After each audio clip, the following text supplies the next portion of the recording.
Hello, everyone. Father Norm again on a beautiful sunny day. It's a Tuesday this week, and I know you'll be seeing this later than the week.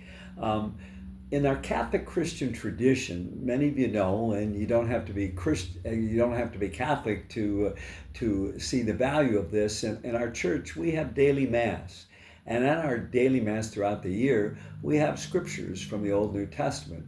Right now, in our tradition, we're just beginning in the book of Exodus the story of Moses and the leader that he was and is an example for all of us these many centuries later.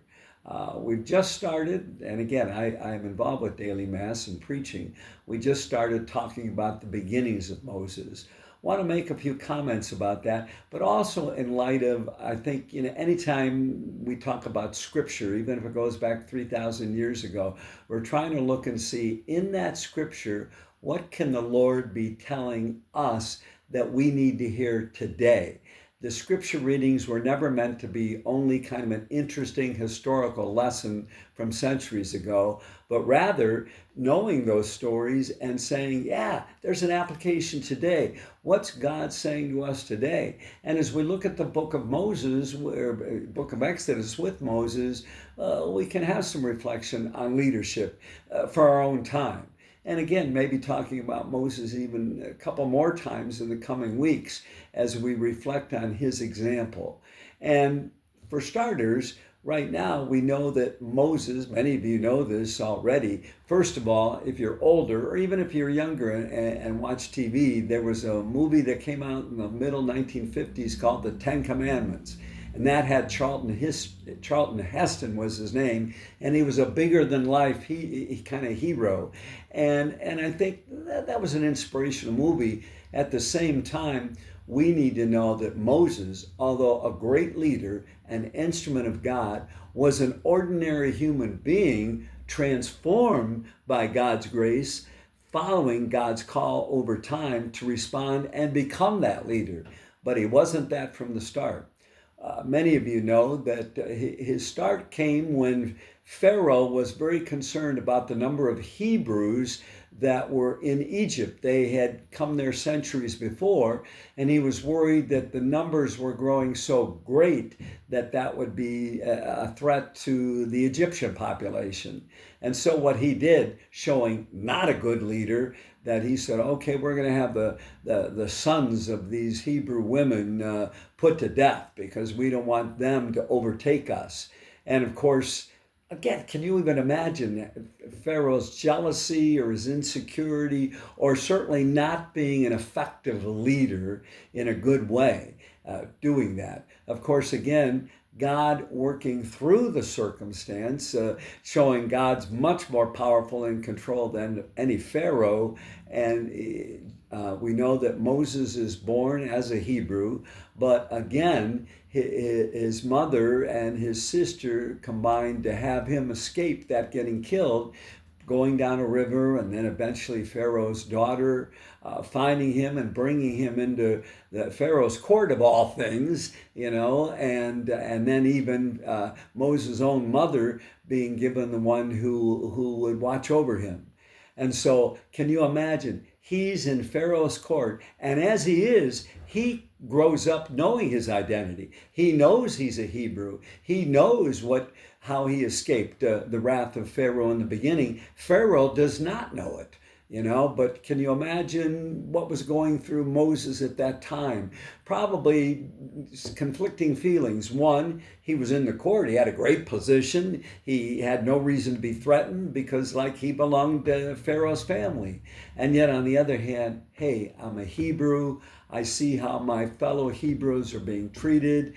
They have taskmasters who are putting them to work with hard labor, and that had to obviously get to him because he was a man of conscience, a man of justice, a man who wanted to see the right thing. But he would risk his own life of doing that. But finally, with him, his passion got the best of him. A passion because he did care, a passion that maybe was in some way gone in the wrong direction because he actually put to death a taskmaster whom he saw was treating his Hebrew people in an awful way. And so we'd say, and even from the book of Exodus, was that the right thing for him to do? Kill somebody? Probably not. But his passion got to him. He did it. And of course, God can work through, whether it's Moses as a leader or any of us in our leadership calls. None of us do it perfectly. But that call to him, the good part of that call is he had a real sensitivity for his Hebrew family. And so after he did that, though, maybe like leaders today and even that leadership in us, once he did that horrible thing, he ran out to the desert. He escaped. He didn't face the consequences, and he didn't want the people, including Pharaoh, to know because of this that he too was a Hebrew. So he left the whole scene. Kind of getting away, he went into the desert, and for him the desert was an escape.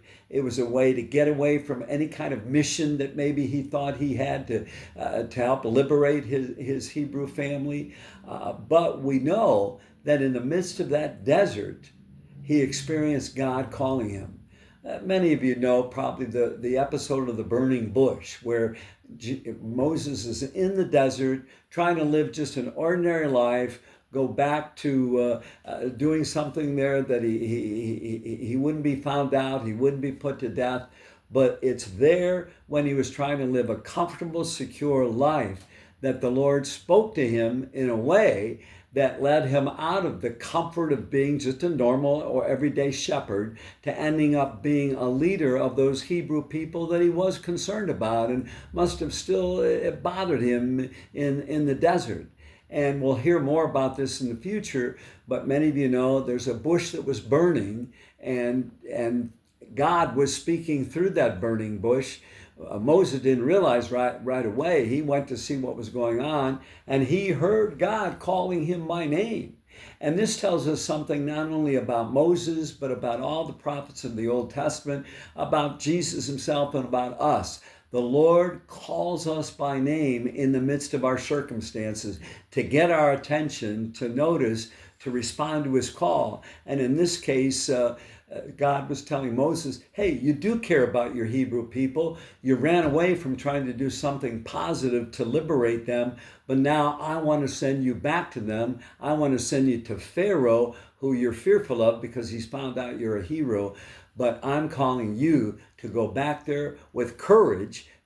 God telling him the courage that I give you and the call to do something to make a difference. And so in that, Moses responded, and I think we'll hear in future moments, other times when I talk about this, what he did to respond. But the key is that God chose Moses, he listened to him, and he called Moses to make that positive difference, which he went forward and did with God's help and guidance. Good call for all of us. How are we listening to what God asks of us, even if it's difficult, to do it anyway, to trust in God and to trust in our strength in God? God bless, something for all of us to think about.